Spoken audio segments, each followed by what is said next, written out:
Hi, welcome back to my YouTube channel. Today's video is going to be about my 7th month post-op since my breast augmentation. If you tuned in for part 2, then you are most likely all caught up because part 2 was about me going back into surgery because one of my breasts did not drop, which if you stay tuned to part 2 or go to that video, I did have inserted a photo of how it looked. I can insert it again in this clip, but one of the breasts didn't drop and the other one did. So I had my surgery last year, October of 2020. I started noticing that one breast was fully dropped because remember guys, it's going to drop into its regular place where it's going to settle, where your breast would just settle into that place. Well, fortunately that never happened with one of the breasts, so I ended up reaching out to the doctor again to let him know. So around April, we had scheduled, April of 2021, which was the next following year, I had scheduled for my revision. And what they were going to do is the breast that didn't drop, they were going to reopen the incision, which was underneath my breast. So right where the breast actually settles, where the fold is, you can call it. And they would reopen that, dig out, or not dig out, that's probably the wrong way to say it, scrape out the scar tissue, or there was scar tissue that they wanted to scrape out because it was just a little bit. And then also kind of make the pocket just a little bit lower so then it will have room to settle. So what we were thinking was this, I think it was this one. No, it was, darn, it's been so long now, I can't remember which breast it was. But anyway, so what they did was kind of scraped around to create a bigger or like lower pocket for this one. So when I went into surgery for my revision, I didn't vlog where he had marked me up, and he had marked like an arrow going down because this one needed to be, you know, lower. They needed to be able to create another pocket so it can settle because it was settling a little bit higher than the other one, and that was due to it needed to be just a little bit lower. So he did scrape around that to create that pocket so it can settle in its right place. The other one, remember, the other one had already settled and was perfectly fine, but I just was noticing this one wasn't dropping. And no matter how bad I wore this band that I got off of Amazon, and you would put it above your breast here.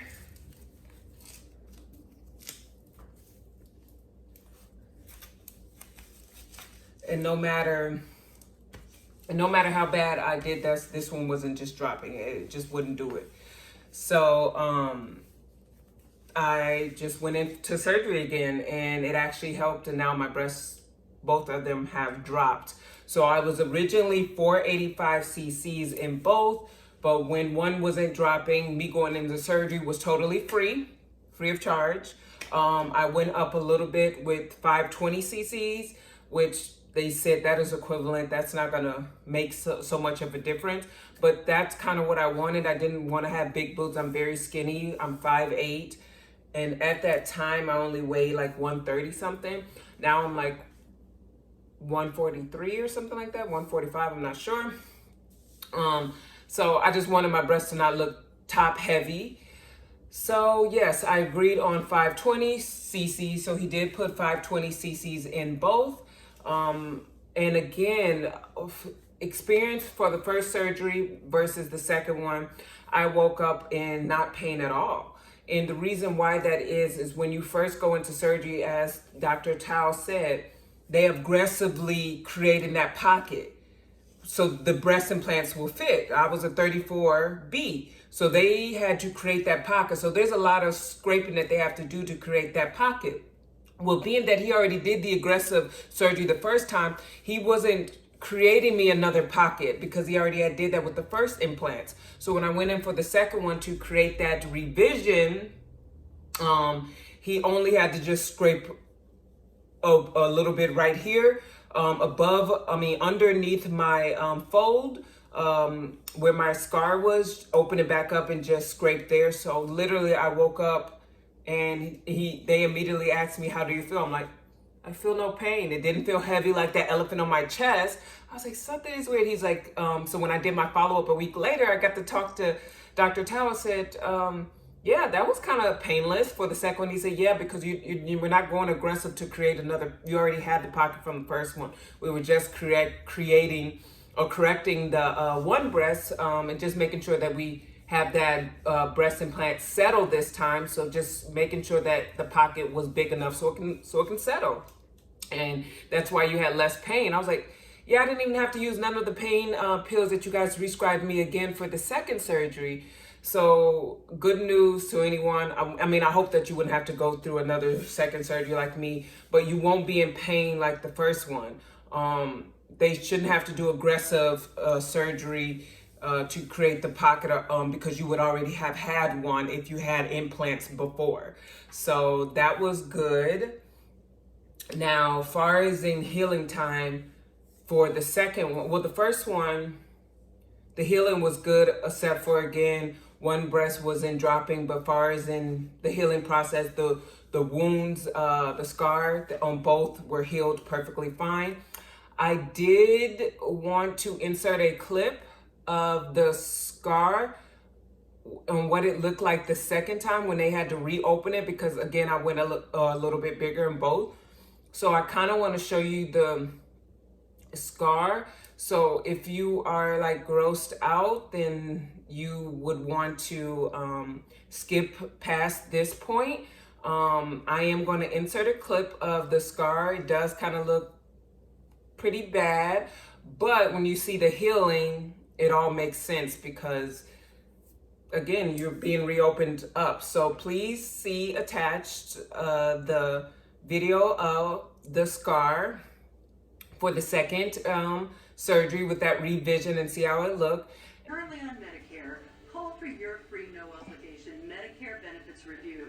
Call now before open enrollment ends to make sure you're getting all the benefits you qualify for. Just call 800. And then I will also show you the after on. See?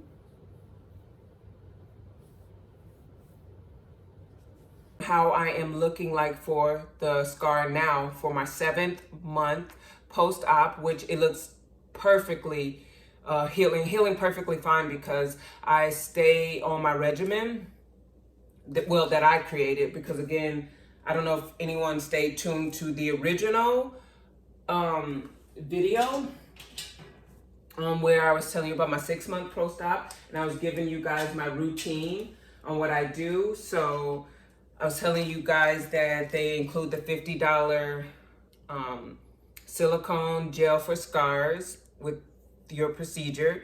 But I decided that I wanted other things to also make sure that my scar heals perfectly fine, because I do scar very easy. It's just how my skin is. So I knew I wanted to do other stuff to also create, to make sure that that's not occurring, and it heals pretty well. So again, for the people who are new, please watch the 6-month post-op where I will go into more detail on how I use it. But this one, I'm just showing you the actual product. The detailed steps is on the 6-month post-op video. So I shower, then I get out the shower, dry off, and then I will put my cocoa butter on the incision. And then everybody knows Moderna scar gel. That I also put 1 pea drop on my finger and massage it onto my incision. Let both the cocoa butter and the Moderna dry. And then I go in with this. Of course, this is given to me through the surgery. It was the $50. It was included within my surgery procedure. I put a pea drop of this on both the incisions, let that dry, and then I always follow up with a 12-hour patch. It's a silicone patch. You can buy that on Amazon. They also have it at Walmart. I am sure Target has it, but I didn't get it from Target because they're a little bit more pricier. But yes, you can follow up with a 12-hour patch. Put it on your incision on both sides and go about your day. That will help your skin heal. Now, what I didn't tell you guys, since this is my 7th-month post-op, is I also decided to add one more thing in the routine, because whatever helps is help. It's my regimen, and so far my scar has been lightening up and kind of healing very well. And this is my 7th month post-op. And remember, I went under the knife twice for just this procedure, so my scar has probably been through a lot at this point. So I use this skin lightening soap, not for my body, but I just want it for my incision, because I want to make sure that my incision is going to look almost like it never happened. So I did buy this skin lightening soap. I did get it on Amazon. You can also find these in some beauty supply stores. I forgot how much this costs, but it was a 2-pack, and this is what the bar looks like. It does turn your rag pretty orange, but it's fine. So what I do is, and when I'm showering, I make sure I hit these spots with this lightening soap. And so far I've been doing that. And my scar looks pretty darn good. Now, I know people are asking and wanting to know, how is the sensation? How is the feeling? What is all of that about? Yes, when you go under for a procedure, yes, your nerves are going to try to regrow back. Sometimes some others probably have a hard time, and it creates numbness, no sensation in their nipples, and the breast feels pretty numb. Yes, I experience where your breast feels numb. That is normal. Your nerves have been through a lot since the procedure and getting cut open. So you're going to feel a lot of sensation, and you're going to feel a lot of tingling. Yeah, tingling is the best way to say it. You're going to feel a lot of tingling. Your nerves are trying to, you can Google it. Your nerves is trying to, like, almost like reconnect. So you're going to feel a lot of tingling. There's going to be a lot of numbness. But that is totally normal. Google will tell you that your body is going to go through that before it gets back normal. There was one time where one breast nipple was numb and one wasn't. I had already the feeling back in one. Well, now I have feeling back in both my nipples. So whatever it did, that the months that it take to restore actually does work. One may get there quicker than the other, which made me nervous. I'm like, what? I got one breast that is got the feeling, and then the other one doesn't. But trust the process. Now I'm 7 months in from my, again, 2 procedures that I had, and everything's fine now. So I can totally feel my nipples. It feels normal. So that's good. So be aware that that's just totally normal. And please don't feel like discouraged not to pick up the phone and call your doctor, because all of that, you're going to be curious. I mean, you could get stuff off Google, but if you're really nervous, I think the best thing is to ask your doctor. And that's what I was doing when I was just worried about things. That's how it ended up me going in for another procedure, because I'm asking questions. Why isn't it doing this? Why isn't it doing that? And then just remember that you are helping your breasts by doing those daily massages. Remember, massaging them in a circular motion, very gentle. You don't have to be aggressive with it, just in a circle. You want your breasts to be loose and jiggly. Like, you want them to be like not hard. Well, there's probably some people out there in the world that like them that way, but that wasn't me. I like them to be very natural. I don't like the hard look, so I massage daily for 5 minutes each time. I do it like 3 to 4 times a day. I do it in the shower. I do it while I'm in the bed watching TV on my phone. I'm just always doing it. So that's a helpful tip for anybody if they're having this procedure. And I just want to say, I don't wear the band anymore because it's not needed. Both my breasts has settled into the place. But I remember this being my friend because I'm like, I did not want to go through having a third procedure because it didn't fall into place. But it ended up falling into place right away after the procedure. I think it really did needed to be reopened and corrected before that, because it seemed like my breast fell back into place after the procedure, which was good. So I just want to say, guys, like, it's going to be a lot that you go through. Numbness, tingling, that's going to be a lot that you go through. It's going to be hard to lay on your stomach because it feels like you're going to pop your breast, but you're really not. It's just in your head. Now I can totally, I'm a side and a stomach sleeper. So I can sleep on my stomach without feeling like I'm gonna pop it. Like, it's like my breasts are so like jiggly and normal now. It just feels like it's a part of my body now. Yeah, I can't fit some of my shirts. That's another thing. So you will have to buy new shirts because I went from a 34B to a triple D, 34 triple D. So that is a big difference. As you can see in my thumbnail, I went from flat to actually bigger breasts. So it's pretty different. I will keep updating you guys as I go. I hope you take some of these insights and use it for your reference. Feel free to shoot me a comment. I'll be more than happy to go over anything or re-explain anything to you. Just know that this is a long process. You're not going to see a lot of improvement right away. And that was my main thing. It's like, I was like, what is going on? Like, I just thought that I was never going to see a light at the end of the tunnel, especially since going under the knife twice. But now that I'm 7 months post-op, it feels good. I would have been a year post-op because it is November. And remember, my first surgery was last year, October 2020. And this year would have been October 2021.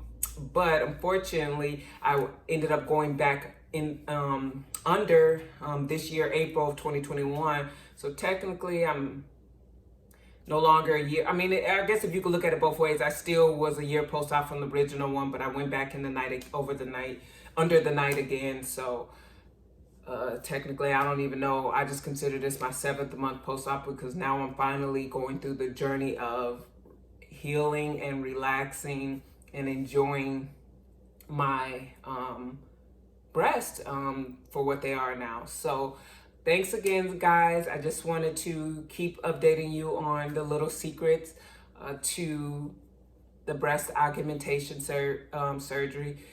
It's never going to be perfect, but I wanted to share my journey with you guys, and I appreciate all the love and support that everyone has been giving me. I really do appreciate that.